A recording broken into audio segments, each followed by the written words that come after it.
Hello guys, WhatsApp. कैसे हैं आप सभी। My name is Amit Shukla और आप मुझे देख रहे हैं अपने ही chemistry channel chemistry with Amit Shukla में। स्टूडेंट्स, हम सभी जिस टॉपिक को पढ़ रहे थे उस टॉपिक का नाम था इलेक्ट्रोकेमिस्ट्री। इलेक्ट्रोकेमिस्ट्री टॉपिक में आज से हम एक इम्पॉर्टेंट टॉपिक पर डिस्कस करने जा रहे हैं। जो बच्चे अभी तक इरेगुलर हों, मैं उन सभी बच्चों से रिक्वेस्ट करूंगा कि वो सभी बच्चे आज से इस टॉपिक को रेगुलरिटी से देखें, तो आपको ये टॉपिक बहुत अच्छा समझ में आएगा। ये बहुत इम्पॉर्टेंट टॉपिक है और हर एक एग्जामिनेशन में पूछा जाता है इससे। गैल्वेनिक सेल हम लोगों का जो टॉपिक है, जिस टॉपिक को हम लोग स्टार्ट कर रहे हैं, उस टॉपिक का नाम है गैल्वेनिक सेल।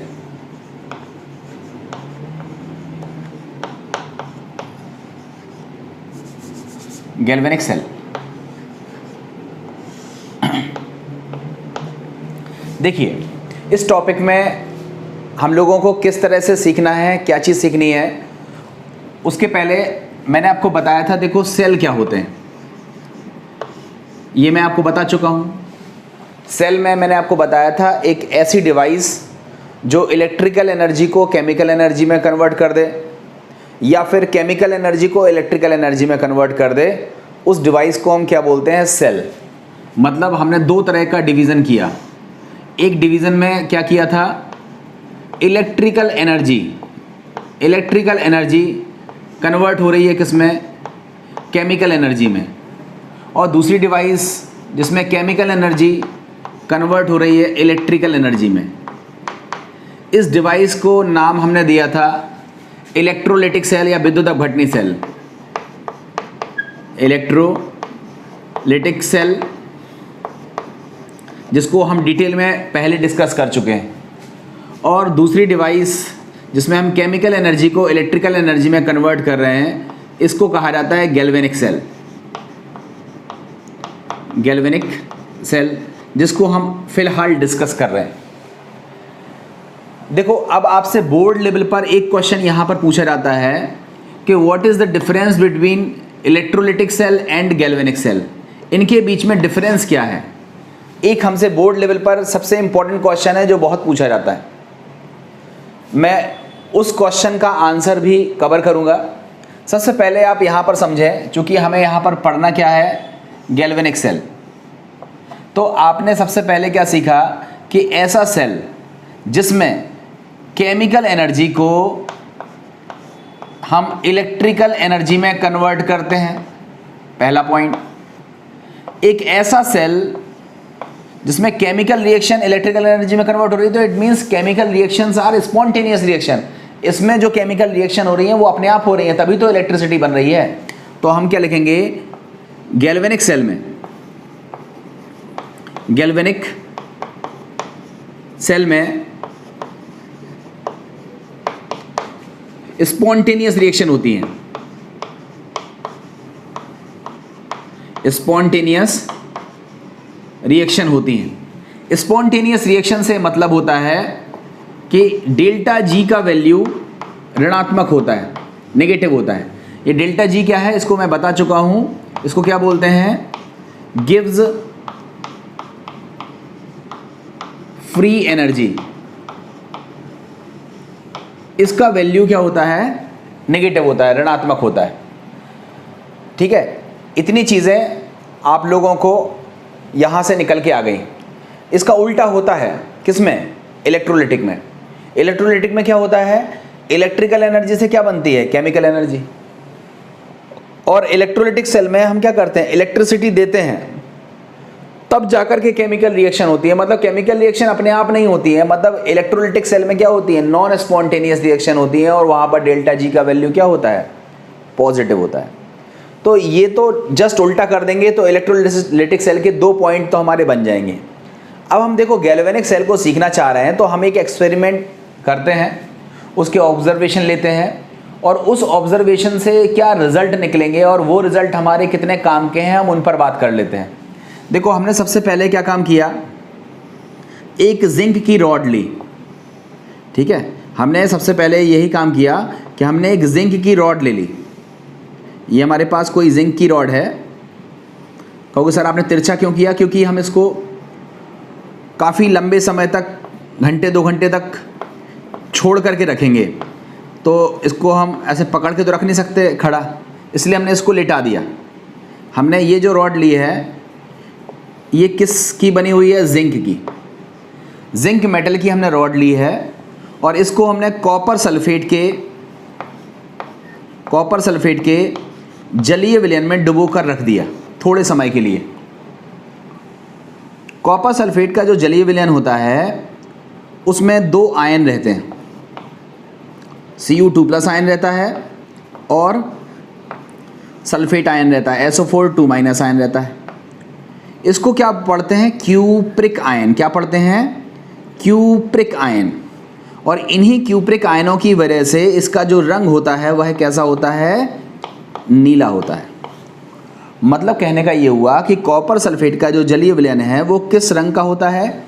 नीले रंग का होता है। उसके डायरेक्ट कांटेक्ट में हमने कौन सी धातु रख दी? जिंक धातु रख दी। जिंक धातु की एक छड़ रख दी। तो देखो हमारे पास टोटल 4 ऑब्जर्वेशन हमको मिले। मैं आपको क्या सिखा रहा हूँ उसको समझना। मैं आपको सिखा रहा हूँ कि गैल्वेनिक सेल का कॉन्सेप्ट बेसिकली डेवलप कैसे हुआ, कैसे वैज्ञानिकों के दिमाग में आया कि हम गैल्वेनिक सेल बना सकते हैं। मैं उस कॉन्सेप्ट की तरफ लेकर के चल रहा हूँ और उसके लिए मैं एक छोटा सा एक्सपेरिमेंट आपके द्वारा ही कराने जा रहा हूँ कि कॉपर सल्फेट के नीले रंग का विलयन था, उसमें हमने जिंक की रॉड को ऐसा रख दिया थोड़े समय के लिए और रखने के बाद हम 1-2 घंटे बाद आते हैं और हम अपने ऑब्जर्वेशन लेते हैं। तो हम क्या देखते हैं कि जो जिंक रॉड है, जिंक रॉड का जो वेट है, जो वज़न है, द्रव्यमान है, भार है, वेट कम हो जाता है, डिक्रीज हो जाता है, कम हो जाता है। पहला ऑब्जर्वेशन तो हमारा ये आता है कि weight of zinc rod going to decrease. अगर ये 5 ग्राम की थी तो ये 4.5 ग्राम की बचती है थोड़ी देर बाद। दूसरा ऑब्जर्वेशन आता है कि यहाँ पर इस सॉल्यूशन में रेडिश ब्राउन का मतलब है लाल भूरा। रेडिश ब्राउन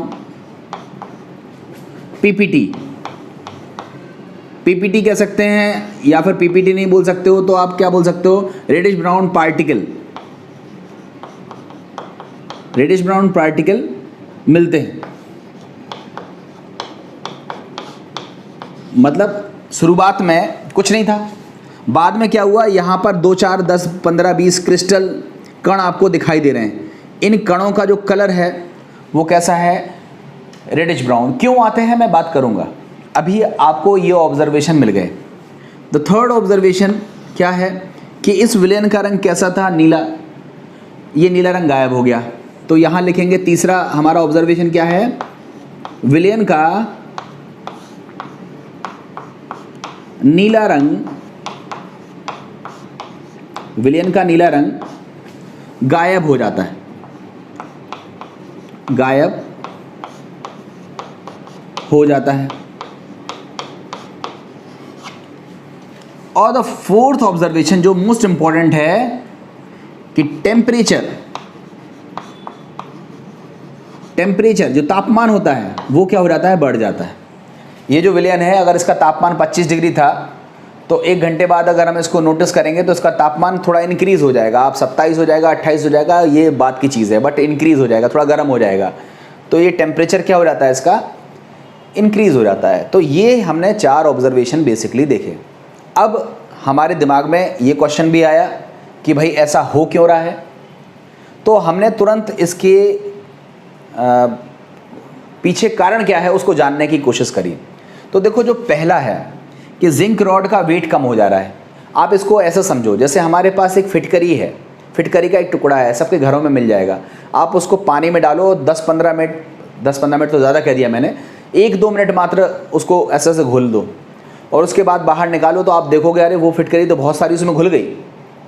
तो बताओ आपकी जो फिटकरी है उसका वज़न क्या हो जाएगा? घट जाएगा। सेम चीज़ यहाँ हुआ कि जो जिंक की रॉड डाली थी वो घुल गई इस विलयन में, और घुलने के दौरान प्रोसेस कौन सी हुई? तो देखो जिंक किस में बदल गया? जिंक आयन में। मतलब जो जिंक है ये विलयन में पहुंचेगा, किसके रूप में पहुंचेगा? जिंक आयनों के रूप में पहुंचेगा। मतलब ये रिएक्शन कौन सी होगी? ऑक्सीडेशन। ऑक्सीडेशन। तो हमने देखा कि जो जिंक है वो जिंक आयनों के रूप में विलयन में घुल गया, जिसकी वजह से जिंक की रॉड का जो वेट है वो क्या हो गया? घट गया। पहला ऑब्जर्वेशन तो क्लियर है। अब हम बात कर लेते हैं दूसरे ऑब्जर्वेशन की। दूसरे ऑब्जर्वेशन में क्या है? रेडिश ब्राउन पीपीटी या रेडिश ब्राउन पार्टिकल मिलते हैं। ये क्यों मिलते हैं? आप ये सोचो, ये जो 2 इलेक्ट्रॉन हैं ये जिंक ने दे दिए, वहीं विलयन में हमारे पास कौन से आयन प्रेजेंट हैं? क्यूप्रिक आयन प्रेजेंट हैं। और ये क्यूप्रिक आयन क्या करेंगे? इन 2 इलेक्ट्रॉनों को ग्रहण कर लेंगे और किस में बदल जाएंगे? Cu में बदल जाएंगे। ये कौन सी प्रोसेस हो गई? रिडक्शन की हो गई। ये कौन सी प्रोसेस हो गई? रिडक्शन की प्रोसेस हो गई। अब चयन की प्रक्रिया हो गई। आप बताओ, जिंक आयनों में बदल गया, मतलब जिंक आयन बना करके घुल गया, मतलब ऑक्सीकरण की प्रक्रिया हुई। और जो Cu2+ आयन विलयन में ऑलरेडी मौजूद थे, इन्होंने ये 2 इलेक्ट्रॉनों को ग्रहण किया और कॉपर बनाया। और ये कॉपर का कलर कैसा होता है? लाल भूरा होता है। और इसी कॉपर की वजह से वो रेडिश ब्राउन कलर आ गया। अब अगर हम इन दोनों रिएक्शन को थोड़ी देर के लिए जोड़ दें, देखो ये ऊपर वाली रिएक्शन ऑक्सीकरण है, नीचे वाली रिएक्शन अपचयन है। इसको हम बोलते हैं हाफ रिएक्शन। हाफ रिएक्शन, अर्ध अभिक्रिया या हाफ सेल रिएक्शन कहते हैं। हाफ सेल रिएक्शन कह सकते हो इसको, हाफ रिएक्शन कहते हैं। अकेला ऑक्सीकरण कभी नहीं होता, अकेला अपचयन कभी नहीं होता। ये दोनों प्रोसेस एक साथ होंगे। एक साथ कैसे होंगे? इनको अगर हम जोड़ेंगे, इलेक्ट्रॉन से इलेक्ट्रॉन कैंसिल हो जाएंगे एंड फाइनली क्या होगा? जिंक Cu2+ आयनों से रिएक्शन करेगा, आपको क्या मिलेगा? Zn2+ एंड Cu मिलेगा। आप बताओ, ये प्रोसेस होगी। आप बताओ, इस रिएक्शन में शुरुआत में क्या था? Cu2+ ion. आपको क्या बताया था? Cu2+ आयन को पढ़ते क्या है? Cupric ion. क्यूप्रिक आयनों की वजह से विलयन का रंग कैसा था? नीला था। रिएक्शन के बाद Cu2+ आयन किस में बदल गए? Cu में बदल गए, जिसकी वजह से नीला रंग गायब हो गया। जो नीला रंग था वह गायब हो गया। नीला रंग क्या हो गया? गायब हो गया। क्यों गायब हो गया? क्योंकि Cu2+ आयन खत्म हो गए। Cu2+ आयन सारे के सारे किस में बदल गए? Cu में बदल गए, इसलिए उसका नीला रंग क्या हो गया? हमारा गायब हो गया। और इस प्रक्रिया में हम देखते हैं कि ढेर सारी एनर्जी निकलती है। क्या निकलती है? एनर्जी निकलती है। और एनर्जी निकलने की वजह से टेम्परेचर क्या हो जाता है? इंक्रीज कर जाता है। तो इस तरह से हमने चारों ऑब्जर्वेशन जो लिए थे उसके पीछे का जो लॉजिक था वो समझ लिया। डेफिनेटली जिंक जो है वो जिंक आयनों के रूप में ऑक्सीडाइज हो रहा होगा, घुल रहा होगा, जिसकी वजह से जिंक की रॉड का वेट घट रहा है। दूसरा, जो Cu2+ आयन हमारे विलयन में मौजूद थे, उन्होंने 2 इलेक्ट्रॉनों को ग्रहण करके कॉपर का निर्माण किया होगा। और इसी कॉपर के बनने की वजह से रेडिश ब्राउन पीपीटी या रेडिश ब्राउन पार्टिकल विलयन में नीचे की तरफ दिखाई दे रहे हैं। और चूंकि विलयन में Cu2+ आयन Cu में बदल रहे हैं और Cu2+ आयनों की वजह से ही वो नीला रंग दिखाई दे रहा था। और जब Cu2+ आयन ही नहीं होंगे देन फाइनली वो नीला रंग गायब हो जाएगा और इस प्रक्रिया में ढेर सारी एनर्जी निकलती है, तो टेम्परेचर क्या हो जाता है? इंक्रीज हो जाता है। तो हमने देखा कि अगर हम जिंक की reaction directly zinc copper sulphate से करा दें, डायरेक्ट कॉपर सल्फेट से करा दें, तो ऐसी सिचुएशन में ऑक्सीकरण अपचयन की प्रक्रिया होती है और एनर्जी निकलती है हीट के फॉर्म में। एनर्जी जो निकलती है वो हीट के फॉर्म में निकलती है और उसका हम यूज़ नहीं कर पाते हैं, वो यूज़लेस होती है। मतलब रिएक्शन हुई, इससे एनर्जी भी निकली, बट एनर्जी का रूप क्या था? ऊष्मा का रूप था, और वो ऊष्मा के रूप में निकल के वातावरण में मिल जाती है एंड फाइनली वो यूज़लेस हो जाती है। अब वैज्ञानिकों ने यही दिमाग लगाया कि क्यों ना हम ऐसा करें कि ये जो एनर्जी हमारी वेस्ट हो रही है, एनर्जी हीट के फॉर्म में वेस्ट हो रही है, इसको हम हीट के फॉर्म में वेस्ट नहीं होने देंगे और हम इसको क्या करते हैं? इलेक्ट्रिसिटी के फॉर्म में कन्वर्ट कर देते हैं। और यहीं से आइडिया डेवलप होता है गैल्वेनिक सेल का। गैल्वेनिक सेल में हम क्या करते हैं? डायरेक्ट रिएक्शन नहीं कराते हैं। जिंक को डायरेक्टली कॉपर सल्फेट में नहीं रखेंगे। हम क्या करेंगे? हम 2 अलग अलग चैम्बर्स लेंगे, मतलब 2 अलग अलग कंटेनर लेंगे। एक कंटेनर में हम क्या करेंगे? जिंक की रॉड लेंगे और उसको डुबो के रखेंगे किसमें? जिंक सल्फेट में, जिंक सल्फेट के जलीय विलयन में।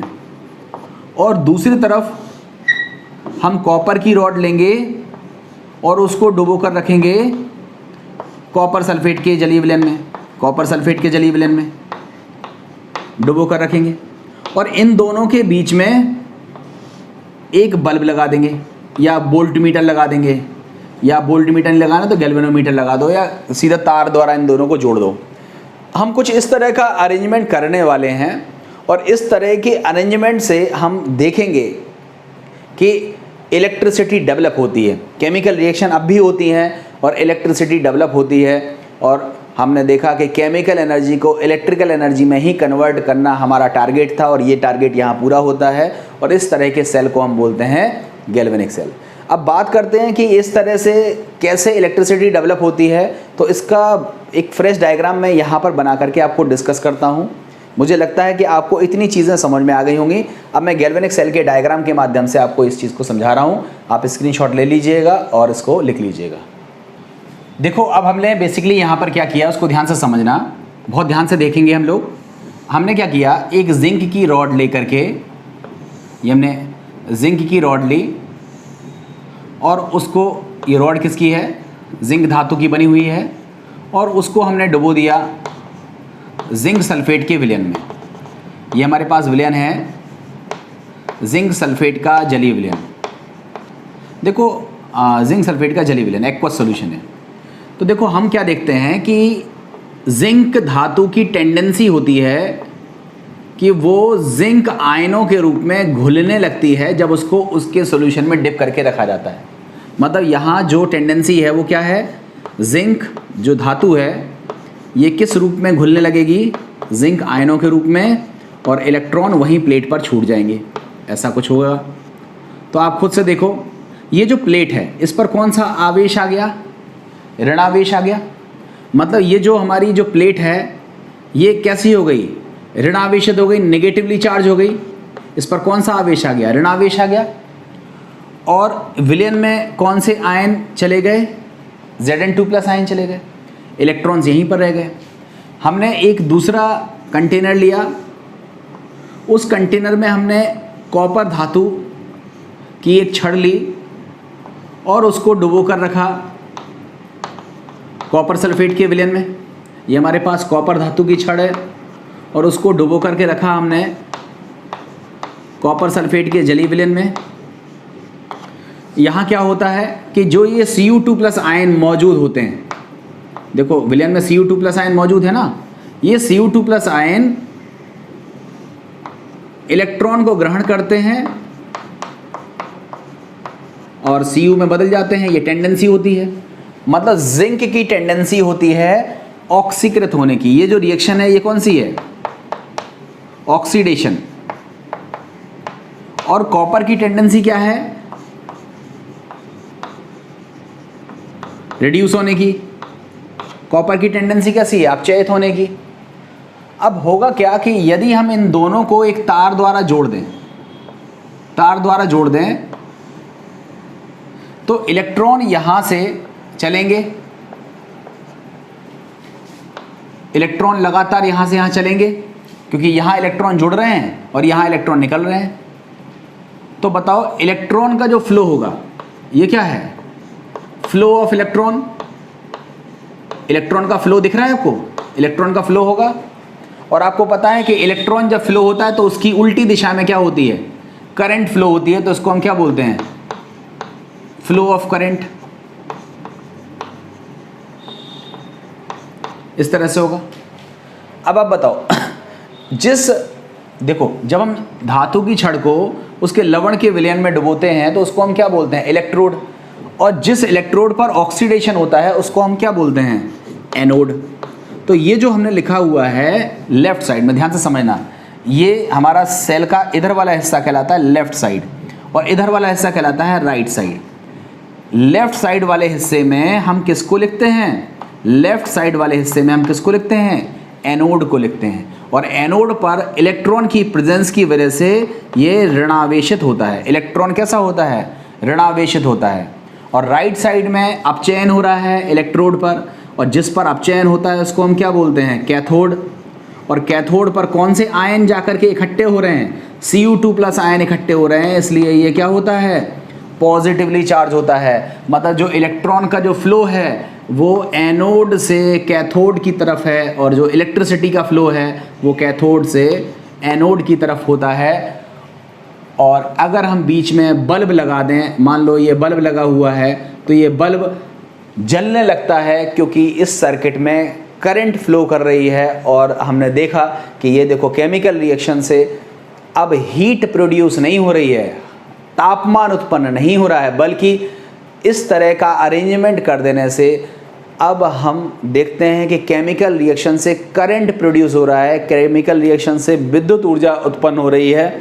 और ऐसे सेल जो केमिकल एनर्जी को इलेक्ट्रिकल एनर्जी में कन्वर्ट कर दें, उसे हम बोलते हैं गैल्वेनिक सेल। तो ये हमारा बन गया गैल्वेनिक सेल। गैल्वेनिक सेल में लिखने का पैटर्न हमेशा ध्यान रखिए कि एनोड को हम लिखते हैं हमेशा लेफ्ट साइड में, हमेशा लेफ्ट साइड में, और कैथोड को हम लिखते हैं हमेशा राइट साइड में। एनोड पर प्रक्रिया कौन सी होती है, ऑक्सीकरण। तो देखो हम इसको ऐसे लिख सकते थे ना, Zn/Zn2+, इसमें तो कोई दिक्कत नहीं है ना। जिंक आयन में बदल रहा है, जिंक आयन में बदल रहा है, प्रक्रिया कौन सी है, ऑक्सीकरण की। तो जिंक आयनों में बदलना ये ऑक्सीकरण है। और यहाँ पर Cu2+ का Cu में बदलना, ये क्या हो गया, अपचयन। तो अगर हम केवल इतना लिख दें तो देखो हम इसको कैसे लिखेंगे, Zn/Zn2+, ये हमारा क्या है, एनोड। ये क्या होता है, नेगेटिवली चार्ज। कहाँ लिखा जाता है, लेफ्ट साइड में। और यहाँ क्या लिखेंगे, Cu2+/Cu, ये क्या है, कैथोड। कौन सी प्रक्रिया हो रही है, अपचयन की। और ये किस तरह का चार्ज है, पॉजिटिवली चार्ज। ये कहाँ लिखा जाता है, हमेशा राइट साइड में। ठीक है। अब इलेक्ट्रिसिटी पास हो रही है, हमने देखा कि केमिकल रिएक्शन से इलेक्ट्रिसिटी बन रही है, इलेक्ट्रिसिटी मूव कर रही है, जिसकी वजह से बल्ब जल रहा है। मगर ये बल्ब जो जलता है ये रेगुलरली जलता नहीं रहता है। ये बल्ब जलता है, 1-2-4 सेकंड के लिए जलेगा और फिर ये बल्ब बंद हो जाएगा, जलेगा नहीं, ज़्यादा लंबे समय तक नहीं चलता है। ये बल्ब थोड़ी देर बाद बंद हो जाता है। अब बात आ गई, ये बल्ब बंद क्यों हो जाता है, इस पर हम बाद में बात करेंगे।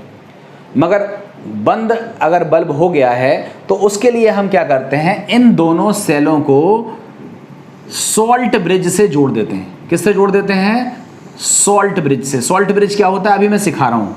ये क्या लगा दिया हमने, सॉल्ट ब्रिज। क्या लगाया, सॉल्ट ब्रिज, जिसको हम हिंदी में कहते हैं लवण सेतु। क्या लगा दिया हमने, लवण सेतु। ये लवण सेतु क्या होता है, क्या काम होता है, अभी सिखाते हैं।